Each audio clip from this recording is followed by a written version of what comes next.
बात समझ में आ रही है आप लोगों को? ये काम आपको करना है दोस्तों। तो इस बिजनेस में 4 काम करने पड़ेंगे। आपको भूत बनना पड़ेगा आरसीएम का। क्या बनना पड़ेगा? पहला काम, पहला वर्क क्या करना है? जब आप इस बिजनेस को चालू करेंगे तो लोग आपको नेगेटिव करेंगे, आपके पहले फ्लोर के ऊपर अटैक करेंगे, पहले फ्लोर पे आपके पैरालिसिस अटैक क्या बार बार झटके देंगे। अगर आपने अपने इस पहले फ्लोर को 5 साल के लिए पत्थर का बना लिया और नेगेटिव सुनना बंद कर दिया तो रिजल्ट आना स्टार्ट हो जाएंगे। क्या करना? बात समझ में आ रही है? आपको कुछ नहीं करना, जो आपसे नेगेटिव बात करे उसको जिंदगी से निकाल के बाहर फेंक दो और पॉजिटिव लोगों के शरण में रहो। याद रखना दोस्तों, आपकी जिंदगी के 50 साल में से 5 साल मांग रहे हैं, 5 साल आपको पॉजिटिव रहना है और अपने पहले फ्लोर के ऊपर इसको पॉजिटिव रखना है। हमला यहां पर होता है ना कि यहां होता है। गंदगी यहां भरी जाती है ना कि यहां भरी जाती है। Right sir? इसको जो कमांड मिलेगा बॉडी वैसा रिएक्ट करेगी। Is it clear? 5 साल तक अपने दिमाग को पत्थर का बना सकते हो, इसको बोला जाएगा आरसीएम का दिमाग। 5 साल ये दिमाग आरसीएम को दे दो, अपना काम में मत लेना। हम गलती क्या करते हैं? ज्वाइन करते हैं, हिसाब लगाना चालू करते हैं, मेरे कितना आएगा। अरे तूने ज्वाइन बच्चा पैदा करते ही डॉक्टर बनाना चाह रहे हो क्या उसको? बड़ा तो कर लो।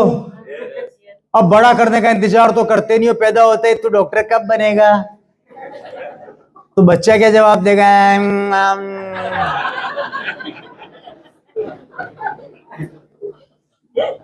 तो ये गलती से भी मत करना, नहीं तो उस बच्चे को नेगेटिव कर दोगे। समझ में आ गई? पहला काम अपने फर्स्ट फ्लोर का। वर्किंग पैटर्न कैसे रहेगा? ये आप हैं, ये आपकी 2 लेगे आप स्टार्ट करते हैं और ये महीने हैं, जैसे जनवरी,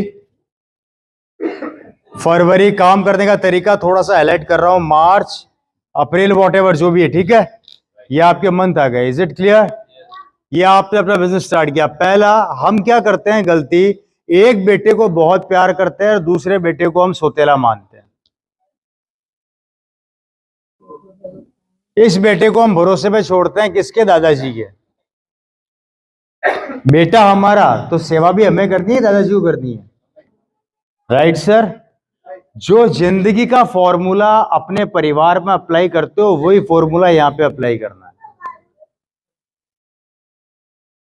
वर्किंग तरीका 60% जनवरी में इनको दो, 40% इनको दो। फरवरी आते ही 40% इनको दो, 60% इनको दो। फरवरी के बाद मार्च आते ही अगर आप कोई ना माने उसे छोड़ दो, आगे बढ़ जाओ। ऊपर अपलाइन और भी है। जिंदगी आपकी है, परिवार आपके हैं, बच्चे आपके हैं, तो डिसीजन भी आप ही को लेना पड़ेगा। अप्रैल आया, मार्च आया, 60, 40, 40, 60। इस रेशो को अगर आपने मेंटेन कर लिया 5 साल 12 महीने, गारंटी देता हूं कभी जिंदगी में आपकी दोनों लेगे टूटेगी नहीं और आपका पैरेलल बिजनेस लॉन्ग लाइफ के लिए सेट हो जाएगा।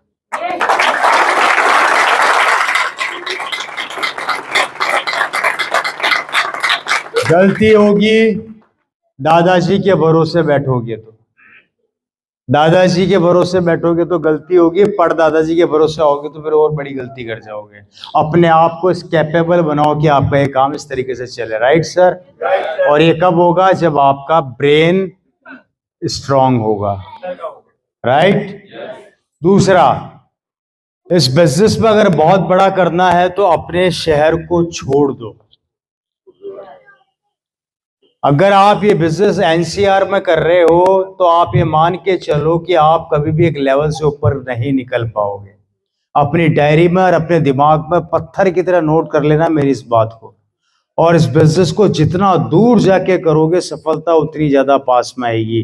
मैं तो कहता हूं यहां से निकल के आप बंगाल चले जाओ, बिल्कुल हंसने वाली बात नहीं। आप उड़ीसा घुस जाओ, आप नीचे साउथ में चले जाओ, महाराष्ट्र चले जाओ, आप कर्नाटका चले जाओ, आप कहीं पे भी चले जाओ, पर अपने इलाके को छोड़ दो 5 साल के लिए।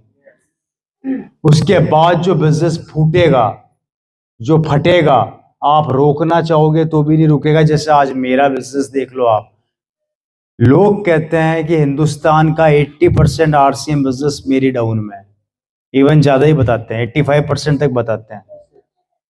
और वो उसका फूटने का कारण था कि मेरे फादर ने अपने इलाके को छोड़ के बिजनेस चालू किया। अगर वो जयपुर में स्टार्ट करते तो शायद इतना बड़ा नहीं होता। क्लियर हो रही है मेरी बात? अपने इलाके को छोड़ के बाहर निकल जाओ, कोई फर्क नहीं पड़ता। अगर आपने कुछ समय अपनी बीवी और बच्चों की शक्ल नहीं देखी तो कोई दिक्कत नहीं है दोस्तों। जिंदगी भर उनको इतना आराम दोगे ना कि आप सोच नहीं सकते। और मजा तब आएगा जब आपके पास भी एक लग्जरी कार करके बाहर आके खड़ी होगी ना, तब आपको वो 5 साल याद नहीं आएंगे, उस समय वो कार में बैठा आराम याद आएगा। समझ रहे हैं मेरी बात को? तो इस तरीके से आपको काम करना है। दूसरा काम क्या करना है? कंपनी पे शक करना बंद करिए। हमारा दूसरा काम क्या होता है कि जब हम किसी को आरसीएम बताते हैं तो वो लोग आपके दिमाग में क्या डालते हैं? अटैक करते हैं। अटैक क्या करते हैं? या अच्छा तेरी कंपनी भाग गई तो आरसीएम नहीं चली तो हम तो बहुत पहले से जानते हैं आरसीएम को। इस टाइप के अजीब अजीब सवाल करते हैं लोग। Right sir? उनसे बचिए। तो दूसरा काम कंपनी पे शक करना। आरसीएम इंडिया की नहीं, वर्ल्ड की पहली कंपनी बोल रहा हूं, हिंदुस्तान की नहीं विश्व की, जिसका इंफ्रास्ट्रक्चर पूरे वर्ल्ड में सबसे ज्यादा मजबूत है डायरेक्ट सेलिंग। मेरी बात समझ में आ रही है? ये दुनिया की पहली कंपनी है दोस्तों जिसके पूरे इंडिया में 15,000 से ज्यादा दुकानें हैं। ये इंडिया की पहली कंपनी है जिसके 200 से ज्यादा डिपो हैं। और डिपो भी कंपनी ने खुद ने 80% डिपो कंपनी खुद के खरीदे हुए हैं, खुद के परचेज किए हुए हैं। ये वर्ल्ड की वो कंपनी है दोस्तों जो आपको, आप जब भी भिलवाड़ा जाएंगे तो उसके मालिक आपको एक आम आदमी की तरह मिलेंगे। ये इंडिया की पहली कंपनी है जो 80% प्रोडक्ट खुद बनाती है। ये इंडिया की पहली कंपनी है जिसका मालिक एक आम आदमी से आम आदमी की तरह मिलता है। ये इंडिया की पहली कंपनी है जो आपको प्रोडक्ट बनते हुए दिखाती है। ये इंडिया की पहली कंपनी है जो 2030 की प्लानिंग अभी से लेकर चल रही है। ये इंडिया की पहली कंपनी है जिसके प्रोडक्ट मार्केट से सस्ते हैं। ये इंडिया की पहली कंपनी है जिनकी प्रोडक्ट्स में वो क्वालिटी है कि अगर आपने ढंग से चेक किया, ढंग से काम में लिया तो आपको उसकी ताकत समझ में आएगी। इसलिए दोस्तों ऐसी कंपनी में शक करना बंद कर दो और बिलीव करना स्टार्ट कर दो कि आरसीएम आने वाली सदी का बहुत बड़ा व्यापार होने वाला है और हो रहा है। और अभी तो शुरुआत है, अभी आगे भविष्य बहुत बड़ा करना है। Right sir? तीसरा काम, थर्ड वर्ड, तीसरा सबसे महत्वपूर्ण काम है आपको अपने बिजनेस के अंदर, अपनी कंपनी में जो सबसे महत्वपूर्ण काम वो है इसके प्रोडक्ट्स को काम में लेना। इसके प्रोडक्ट को अपने परिवार का हिस्सा बना लो।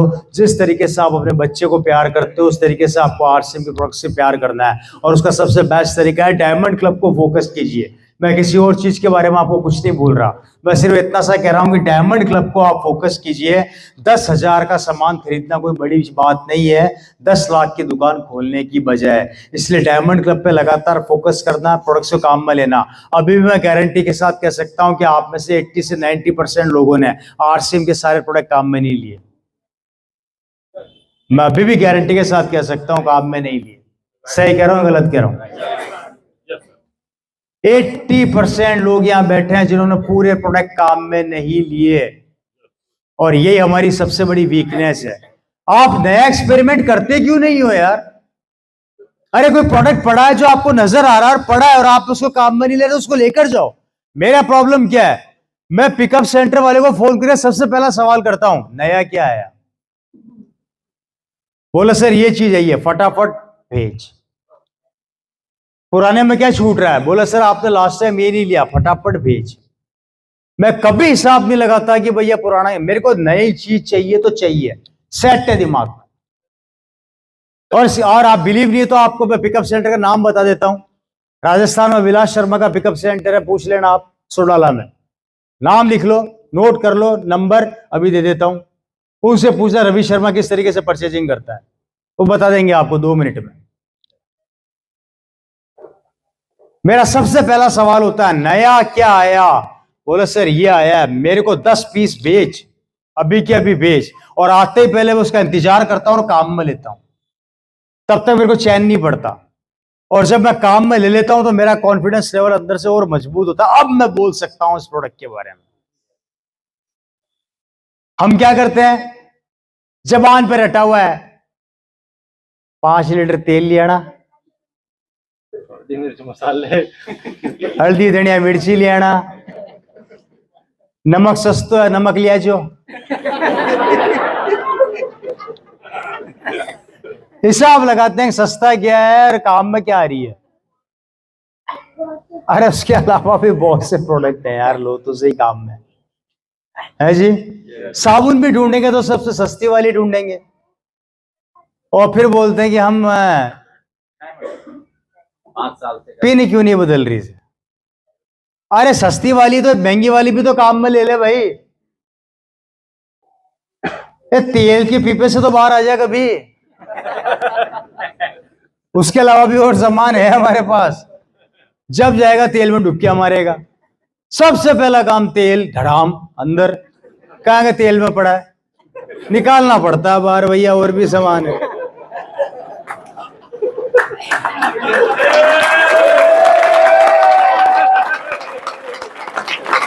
मैं ये नहीं कह रहा तेल खराब है, मैं प्रोडक्ट शानदार है, पर और भी शानदार है। मैं ये समझा रहा हूं और भी प्रोडक्ट शानदार है, काम में तो लो यार। घर पे कॉकरोच हो रहे हैं, बाजार से वो डंडी से ले आएंगे यार, हमारे पास भी तो डंडी है, रगड़ो तो सही। कभी काम में लिया वो? नहीं सर। क्यों भाई, कॉकरोच से प्यार है? अच्छा लगता है खाने पे नाश्ता हुआ कॉकरोच? बहुत से प्रोडक्ट है, तो प्लीज समझ रहे हैं मेरी बात को।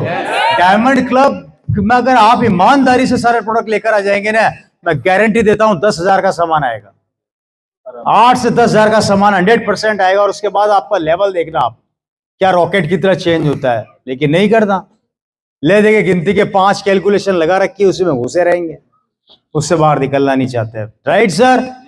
तो डायमंड क्लब को फोकस कीजिए और प्रोडक्ट सारे काम में लीजिए। देखिए मेरी बातों को आप अपनी जिंदगी में नहीं उतारेंगे तो आप मेरा नुकसान नहीं करेंगे। अगर आपके गुड़गांव में बिजनेस नहीं चलेगा तो इसका मतलब ये नहीं कि रवि शर्मा का हिंदुस्तान में रुक जाएगा। मेरे समुद्र में से लोटा भी नहीं निकलने वाला।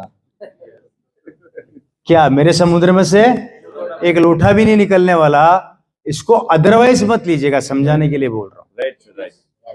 इसको गलत मत लीजिएगा। बाकी फर्क हमें बहुत पड़ता है, बहुत पड़ता है। मेरे लिए तो 100 बीवी का छोड़ो, 10 पीवी का डिस्ट्रीब्यूटर भी मेरे लिए बहुत महत्वपूर्ण है, मेरे पास आके बैठ जाए। लेकिन समझाने के लिए कभी कभी क्या होता है कि थोड़ा सा तरीका बदलना पड़ता है। आप मेरी बात समझ रहे हैं? तो आप करेंगे ये काम। चौथा काम, अपनी एक्टिव और ग्रोइंग अपलाइन के नादों के पीछे पड़ जाइए। सर मुझे सीखना है, मुझे मार्केटिंग प्लान सिखाइए। मैडम जाइए, आप जाइए, आपका बहुत कुछ हो सकता है। मैडम कुछ जल्दी हो रही है, थोड़ा उनको निकलना होगा, काम होगा। मैं ये कह रहा था कि आपको अपनी एक्टिव और ग्रोइंग अपलाइन के नादों के पीछे पड़ जाना है कि सर मेरे को प्रोडक्ट्स को काम में लेना सिखाइए, किस तरीके से इस मार्केटिंग प्लान को दिखाया जाता है वो सिखाइए, मेरे घर में होम मीटिंग कीजिए, हफ्ते में कम से कम 2 मीटिंग घर में होनी चाहिए। आप ये डिसाइड कर लो फाइनली, कम से कम 2 मीटिंग, फर्क ही नहीं पड़ता उसमें आदमी कितने हैं, 2 या 4। अगर आपने अपनी कॉलोनी में बता दिया कॉलोनी छोड़ के बाहर निकल जाओ, हिंदुस्तान बहुत बड़ा है, एनसीआर बहुत बड़ा है, अगर पूरे दिल्ली को नापू तो भी डिस्ट्रीब्यूटर आरसीएम के कम है। दिल्ली बहुत बड़ा है, पूरा इंडिया खाली पड़ा है, कोई फर्क नहीं पड़ता। आपको ये मानकर आप आरसीएम बताओ कि ये ना करेगा, क्या सोच के बिजनेस बताना है कि ये ना करेगा बस। और जब आप ये खेल सोच के खेलोगे, आप खुल के खेलोगे। हम क्या करते हैं, डाउट के साथ खेलते हैं, अगर इसने हाँ नहीं किया तो क्या होगा, मां खेल खत्म। क्रिकेटर अगर ये सोच के बैटिंग करे ना कि यार इसने बाउंसर मारा और बॉल मुंह पे लग गया तो क्या होगा, वो जिंदगी भर बैटिंग नहीं कर सकता। आने दो बाउंसर, 4 बार गलत बोलोगे, 5 बार गलत बोलोगे, 6ठी बार तो सही बोलोगे, है या नहीं? गुड़ गुड़ के महादेव जी बनोगे। गुड़ गुड़ के महादेव जी समझते हैं? पत्थर जो होता है ना, पानी के कोने में पड़ा रहता है, तिकोना होता है, लेकिन जब वो समुद्र के या नदी के अंदर ठोकरे खाता है तो गोल हो जाता है वो बिल्कुल। और जब गोल हो जाता है और उसके ऊपर आप पीले रंग का कुमकुम लगा के दीवार पे खड़ा कर दो ना, तो वो शिवलिंग बन जाता है। और फिर हम क्या करते हैं, उसकी पूजा करते हैं। आप जब कपड़े खाओगे ना पब्लिक की, तो आप गोल हो जाओगे, फिर आपकी पूजा होगी। Right sir? तो एक्टिव और ग्रोइंग अपलाइन के ना दो के पीछे पड़ जाओ। मैं तो ये कहता हूं कि उसके सोने से पहले और उठने से पहले घर पहुंच जाओ। उसको रात को सपने में आप ही नजर आने चाहिए, उसको दूसरे सपने आने ही नहीं चाहिए। नहीं माने कपड़े फाड़ दो, कपड़े फाड़ दो सर, बिल्कुल फाड़ दो, हंसो मत। अगर आप नहीं समझ रहे तो वो आपके फाड़े।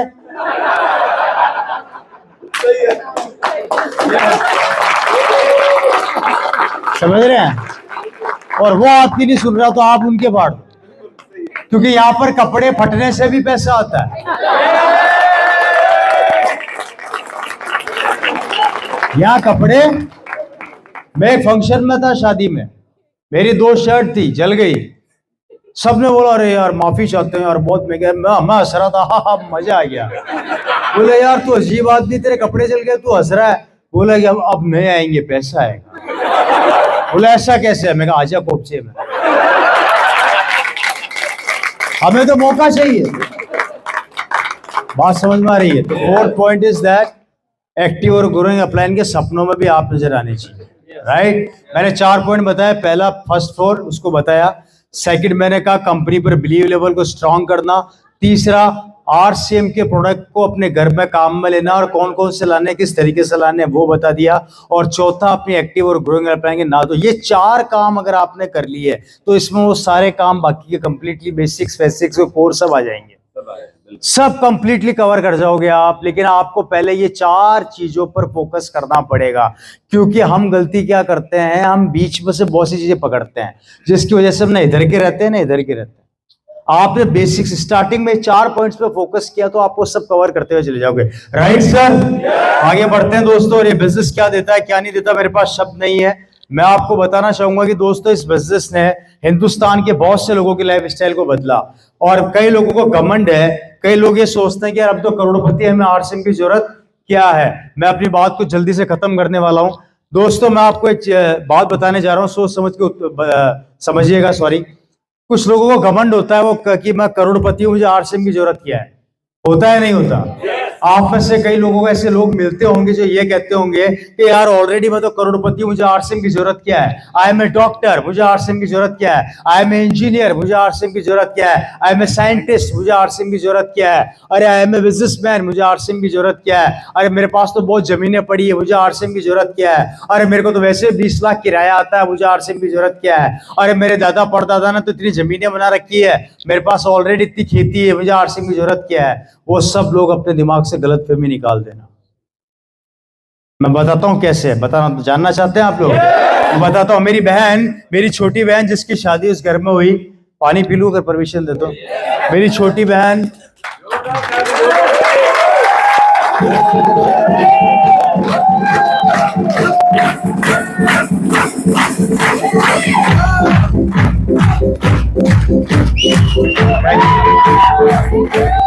मेरी छोटी सिस्टर जिसकी शादी राजस्थान में हुई और काफी ठीक ठाक परिवार में हुई। परिवार कैसा है आप लोग बताइएगा।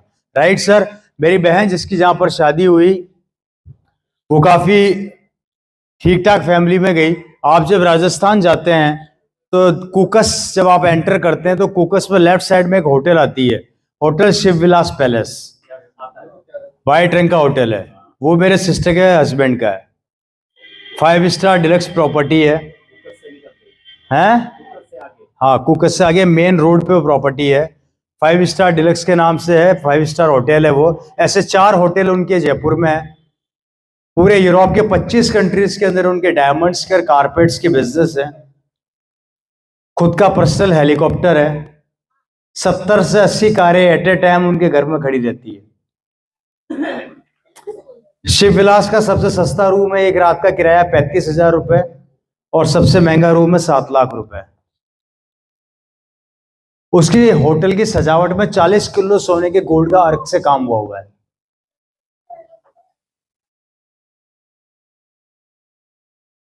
जहां मेरी बहन की शादी हुई। कैसी फैमिली है? ठीक ठाक है। सालाना टर्नओवर है 2000 करोड़ का। कितना टर्नओवर है? 2000। और ये मैं आपको गूगल में सर्च करके आप देख सकते हैं, नहीं है तो आप कभी जाए तो पूछ लीजिएगा शिव विलास के नाम से। शिव विलास का मतलब है शिव बिहारी, वो मेरे सिस्टर के ससुर जी हैं। राइट? ठीक ठाक होटल है, ठीक ठाक काम है। वहां मेरी बहन की शादी हुई।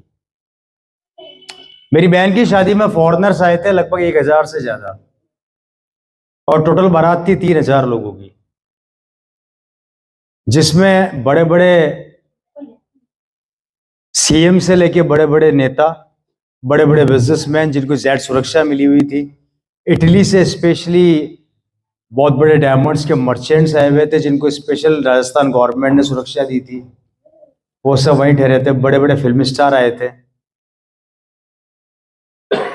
एक बार मेरी बहन का फोन मेरे पास आया, भैया क्या कर रहा है? मैंने कहा बोल क्या हुआ? हमारे घर में एक फंक्शन है होटल में, तेरे को होटल में आना है। मैंने कहा ठीक आ जाऊंगा, तारीख बता। मैं कहा डेट खाली होगी तो आऊंगा। फैक्ट है। मेरी हमारे आपके यहाँ पे नहीं पता क्या बोला जाता है, जब हमारे यहाँ पे बहन के बच्चा होता है तो उसके कपड़े जाते हैं। अब क्या बोलते हैं आपको वहां पे, मेरे को पता नहीं। हाँ, हमारे वहाँ जामना बोलते हैं, जामना जाता है। राइट? तो मेरी बहन की जब जामना गया था, उस समय मेरी मीटिंग थी तो मैं खुद नहीं गया था, मुझे खूब गालियां पड़ी थी कि हम आरसीएम वाले एक बार मीटिंग दे देते हैं तो हम कैंसिल नहीं करते, किसी हाथ पे छोड़ते नहीं है। हाँ, किसी कारण से अगर खुद की तबीयत खराब हो जाए, जैसे कि मैं अभी रिसेंटली कोई चैलेंजेस के साथ मैं सफरिंग फ्रॉम सम इलनेस, मैं भी निकला हूँ उससे, तो मुझे पता है कि चैलेंजेस बॉडी के लगे कभी कभी हो जाते हैं, तो थोड़े बॉडी उस चीज़ को सपोर्ट नहीं कर पाती है, तो उससे मैं अभी थोड़ा फेस कर रहा हूँ और मैं निकला भी हूँ अभी उससे, तो मुझे पता है चैलेंजेस कितने खतरनाक होते हैं। इसके अलावा हम लोग कभी भी अपने प्रोग्राम को कैंसिल नहीं करते। तो मेरी बहन ने मेरे को बुलाया, मैं आगे बात बता रहा हूँ, और यहाँ पे बात बता रहा हूँ घमंड की। जो घमंड उनके वहां पर मैं गया और मुझे देखने को मिला, मैं वहां पर चला गया, वहां पर गया, सब लंबी लंबी कारों से आ रहे थे। पैसे वाले का दोस्त कौन होता है?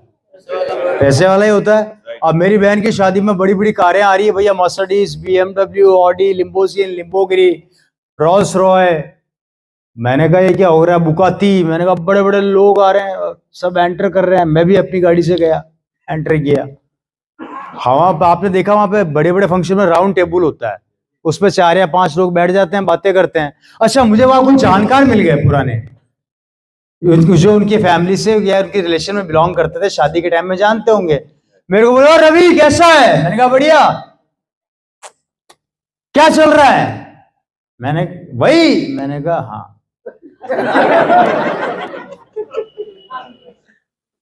चल रही है क्या? फिर एक सवाल पूरे हिंदुस्तान में चल रहा है, चल रही है क्या? मैंने बोला हाँ, बंद है अभी तो, चल तो नहीं रही। बोला हमें पता था नहीं चलेगी। मैंने कहा उड़ रही है। मुंह लटक गया उनका। हम टेबल पे बैठे साहब, बातें करने लगे। कोई बोला मैंने फैक्ट्री डाली है पिछले महीने बहरोड में, मेरा टर्नओवर 200 करोड़ का। एक बोलता है मैंने रेवाड़ी के अंदर इंडस्ट्री डाली है, मेरा टर्नओवर 300 करोड़ का।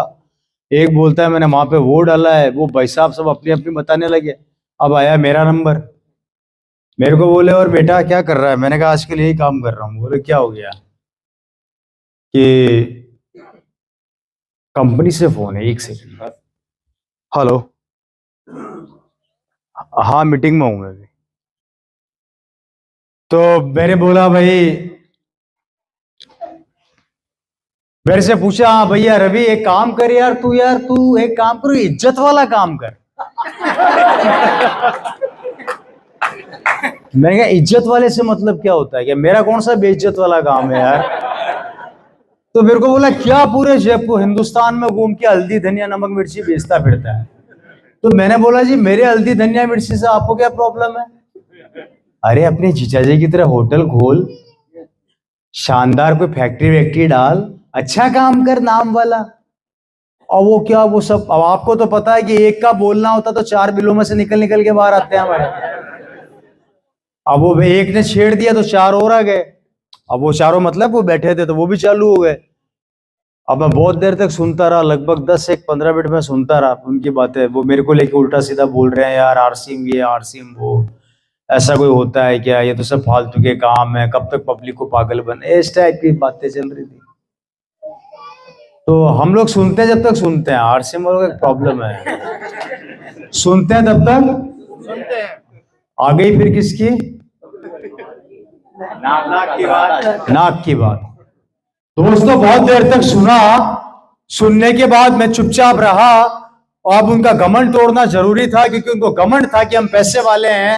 तो मैंने कुछ नहीं किया, उन चारों से उन सबका मोबाइल लिया, मैंने अपना मोबाइल जेब से निकाला। एक बाहर चौकीदार खड़ा था, लड़का खड़ा था, उसको बुलाया इधर आ। उसने बोला यस सर। मैंने कहा हम सबके फोन इकट्ठे कर और बाहर ले जा, इस दरवाजे को बाहर से बंद कर दे, और बंद करने के बाद 2 महीने तक सिर्फ खाना अंदर आएगा और कोई अंदर नहीं आएगा, ध्यान रखना। और 2 महीने बाद देखते कि इन करोड़पतियों की दुकान चल रही है, मेरी चल रही है, फिर पता लग जाएगा कि कौन।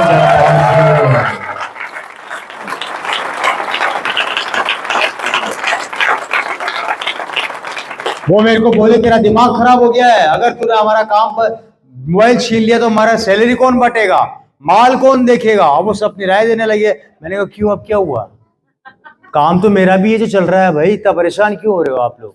बोले क्या मजाक लगा रखी है, ऐसा कोई होता है क्या। मैंने मोबाइल निकाला, रिफ्रेश मारा, मैंने कहा ये देखो। अब वो अपना तो रिफ्रेश होते ही बिजनेस चलता है खतरनाक वाला। बोले ये क्या है, मैंने कहा ये माल बिक रहा है। फैक्ट्री का है, मैं कहा नहीं है। दुकान का है, मैंने कहा नहीं है। इन्वेस्टमेंट का किया हुआ है, मैंने कहा कहीं नहीं किया हुआ। तो माल कैसे बिक रहा है, मैं कहा यही क्वालिटी है।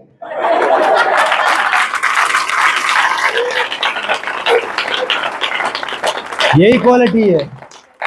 आप करोड़ों रुपया लगा के भी चैन से नहीं बैठ पा रहे, और या 0 रुपया लगा के मेरा माल इतना बिक चुका है, जितना टर्नओवर आप पूरे साल में कर रहे हो उतना टर्नओवर मैं 1 महीने में कर रहा हूं। मुझे बताइए किसका बिजनेस बड़ा, किसका। The power of RCM business के एक बार नेटवर्क को डेवलप कर दिया, उसके बाद भगवान की भक्ति में लग जाओ, टेंशन लेने की जरूरत नहीं है। आएगा ही आएगा। उनकी बोलतियां बंद हो गई, चेहरे लटक गए। अरे दोस्तों, मैंने कहा भैया आप बताओ सिक्योर कौन, आप या मैं। बोले सर सिक्योर तो आप ही हो उस हिसाब से। तो मैंने कहा आप देख लो कि बड़ा बिजनेस किसका। और उन लोगों का मुंह बंद कर दिया। अगर आपके लोग बीच में भी ऐसे लोग आए ना जो ये बोले कि मैं करोड़पति हूं, मुझे 10 लाख किराया आता है, 20 लाख किराया आता है, मेरे बगल में आ जाना एक बार, मेरे बगल में आके बैठ के बता देना कौन ज्यादा सिक्योर है। पता लग जाएगा आप लोगों को ये ताकत है इस आरसीएम बिजनेस की। अरे यहां तक कि मैं तो बात कर रहा हूं, एक बार त्रिलोकचंद छाबड़ा जी ने मेरे को बुलाया ऑफिस में, मैं चला गया। मैंने कहा बोलिए, जल्दी इधर आ। मैंने कहा हाँ बोलो अंकल। मैं उनको अंकल बोलता हूँ। बोले वो अब बुला तो लिया, वो भागे भागे बाहर आ रहे। मैंने कहा कहाँ जा रहे हो, अरे चल चल फटाफट चल। मैंने कहा चलो। अब वो भी भाग रहे, मैं भी भाग रहा। मैं कहा हुआ क्या ये तो बताओ। बोले 2 मिनट रुक। अरे मैंने कहा बताओ तो सही, क्यों परेशान हो रहे हो। तो मेरे को बोले कर्नाटका गाड़ी भेजी थी, पहुंचा नहीं माल, डिपो का माल अटक गया। तुलसी पेंट वाले का पेंट नहीं बन रहा, उस पेंट को देखना है। उधर पिकअप सेंटर वालों को समझाना, वो लड़े पड़े वहां बैठे हैं। उधर माल आया, वो माल अभी तक डिलीवर नहीं हुआ, वो अंदर गोदाम में पड़ा है। इधर जयपुर के अंदर गाड़ी भेजनी है। बहुत देर तक मैं सुनता रहा, वो भी बोले जा रहे हैं, मैं भी सुने जा रहा, हम दोनों भगे जा रहे। हाँ। तो मैंने कहा इतने परेशान क्यों होते हो। बोले होऊंगा नहीं क्या, इतनी जिम्मेदारियां। मैंने कहा क्यों परेशान होते हो, आरसीएम ज्वाइन कर लो।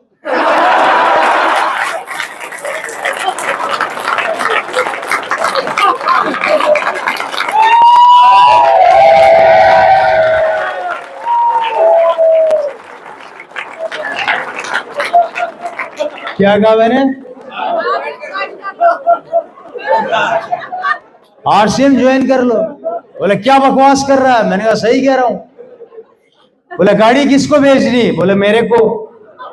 मैं कहा डिपो किसको खोलने हैं, बोले मेरे को। फैक्ट्रियां किसको लगानी है, मेरे को। मुझे क्या करना है, तो कुछ नहीं करना, 6 तारीख को पैसा आता है, बताओ सिक्योर बिजनेस है। अब आप ज्यादा सिक्योर या मैं ज्यादा सिक्योर?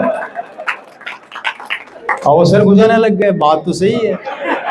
मैंने कहा लगाओ सौरभ जी का फोरम और मेरा फोरम, दोनों का फोरम लगाओ, बस 6 महीने में रॉयल्टी पे लाऊंगा, गारंटी मेरी। आप ज्वाइन तो करो।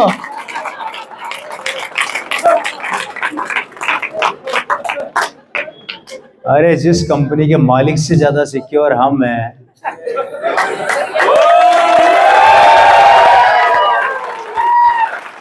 ऐसे काम को क्या सोचना पड़ता है? ऐसे काम को करने से पहले सोचना पड़ता है क्या? आज टीसीसी को जाके पूछो उनकी हालत क्या है।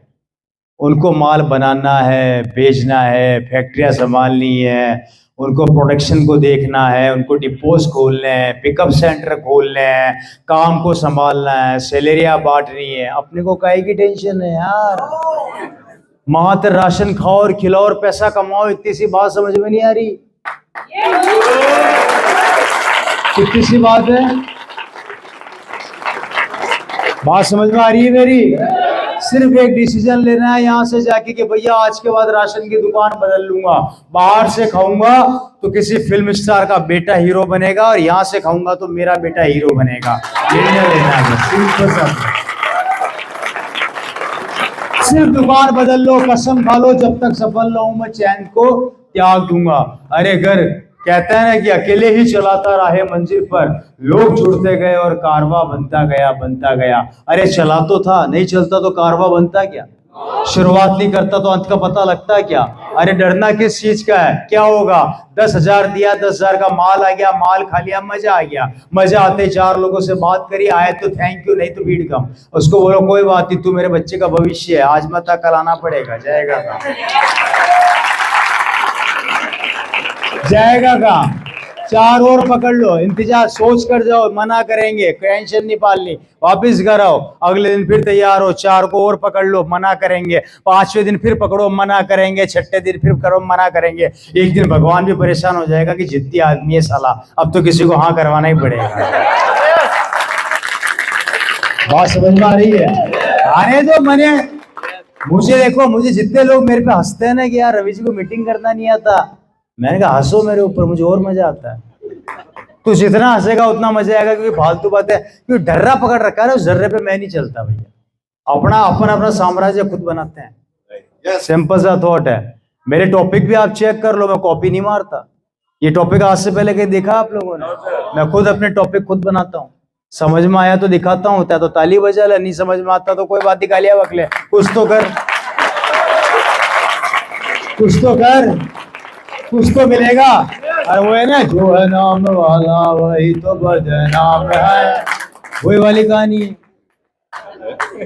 जिसका नाम है वही बदनाम होगा, सिंपल सा थॉट है। इसलिए एक तो मैं कभी टॉपिक किसी के चोरी नहीं करता, खुद अपने बनाता हूँ।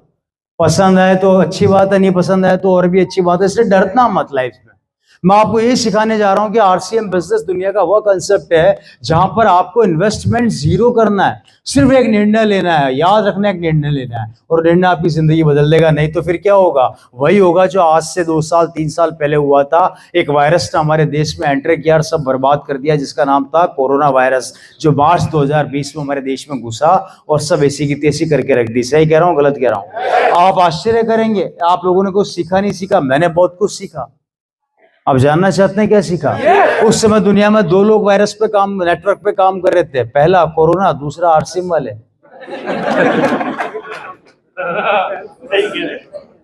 दोनों एक ही कॉन्सेप्ट पे काम कर रहे थे, एक कोरोना और दूसरा हम दोनों नेटवर्क बना रहे थे। कोरोना का पेशेंट बोलता आप मेरे गले लग जा मैं तेरा हो जाऊंगा, आरसीएम का डिस्ट्रीब्यूटर बोलता आप मेरे गले लग जा मैं तेरा हो जाऊंगा। सही कह रहा हूँ, गलत कह रहा हूँ? दोनों का कंसेप्ट क्या था? नेटवर्किंग। दोनों का नेटवर्किंग था कंसेप्ट। अब दोनों की नेटवर्किंग में फर्क देखो। कोरोना वायरस ने चाइना से स्टार्ट करके नेटवर्किंग की ताकत को हमें सिखाया कि बेटा देखा मेरे को, तुम्हारी ट्रेनें रोक दी, तुम्हारा हवाई जहाज रोक दिए, तुम्हारे को 2 सालों में के लिए घरों में कैद कर दिया। और 2 साल जब हम घरों में कैद थे तो मेरे तो राजस्थान के अंदर एक प्रॉब्लम हो गया था। हमारे तो सड़क के कुत्ते आत्महत्या कर रहे थे, ये आदमी कहां चले गए? यहाँ का मुझे नहीं पता। लोगों के परिवार उजाड़ दिए, लोगों की सैलरियां आधी कर दी, माँ बच्चों को मार दिया, बच्चे ने माँ को मार दिया, भाई भाई को मर गया तो उसके दाह संस्कार में नहीं जा पा रहा। उस वायरस ने सब कुछ तबाह कर दिया। इस कोरोना वायरस के नेटवर्क ने हमें तो ये तो सिखा दिया कि नेटवर्क की ताकत क्या है या नहीं? बात समझ में आ गई? अब आरसीएम के नेटवर्क की ताकत देखो, इसने लोगों को आबाद किया, जिनके घरों में खुशियां नहीं थी खुशियां आई, पैसा आया, लाइफ स्टाइल बदली, इनकम लोगों के जनरेट हुई, लोग बर्बाद होने से बचे। ये रीजन क्या रहा? ये रीजन रहा कोरोना वायरस के इस नेटवर्क का। लेकिन दोनों का नेचर सिमिलर था, इसलिए कोरोना वायरस से सीखो नेटवर्क और अप्लाई कर दो आरसीएम बिजनेस के अंदर। अगर ये काम आप लोगों ने कर दिया तो बहुत बेहतर रिजल्ट आएंगे। बाकी दोस्तों, मैंने अपनी बातों को पूरा रखने का प्रयास किया, किस तरीके से आपको काम करना है, किस तरीके से आपको वर्किंग पैटर्न रखना है, कैसे हमारी दुनिया की बर्बादी की ओर अग्रसर हो रही है, कैसे नौकरी वालों की जिंदगी तबाह हो रही है। अगर आप लोगों को मेरी बातें समझ में आई, आप लोगों को मेरी बातों को दिल में उतारा, तो आज एक डिसीजन यहाँ से लेकर जाना कि 2024 के एंड तक मैं अपने पिन लेवल को बदल के रहूंगा। हेलो, 2024 के एंड तक मैं अपने पिन लेवल को बदल के रहूंगा और एक नया इतिहास रचूंगा, एक नया इतिहास बनाऊंगा। और मैं आप लोगों से वादा करता हूं, दुआ करता हूं, अगर आपने अपना 100% दिया तो हम आपको अपना 200% देंगे और आप लोगों के बिजनेस को बड़ा करने के लिए दिन रात आपके साथ मेहनत करेंगे ही करेंगे। सिर्फ एक निर्णय लेने की जरूरत है, कमिटमेंट करने की जरूरत है और अपने साथ लाखों लोगों की दुआएं लेके चलोगे दोस्तों, आपको लाखों लोगों की दुआएं मिलेगी। इसी के साथ आगे बढ़िए, अपने सपनों को पूरा कीजिए, अपने ड्रीम्स को पूरा कीजिए, अपने टारगेट्स को अचीव कीजिए, अपने ख्वाबों को जिंदा रहने दीजिए और आने वाली जनरेशन को सिक्योर कीजिए। हार मत मानिए, थकिए मत, रुकिए मत, जो ना करता है उसको छोड़िए और आगे बढ़ जाइए। एक दिन मैं वादा करता हूं मेरी जैसी लाइफस्टाइल आपकी भी होगी, जिंदगी पूरी बदल जाएगी। Thank you.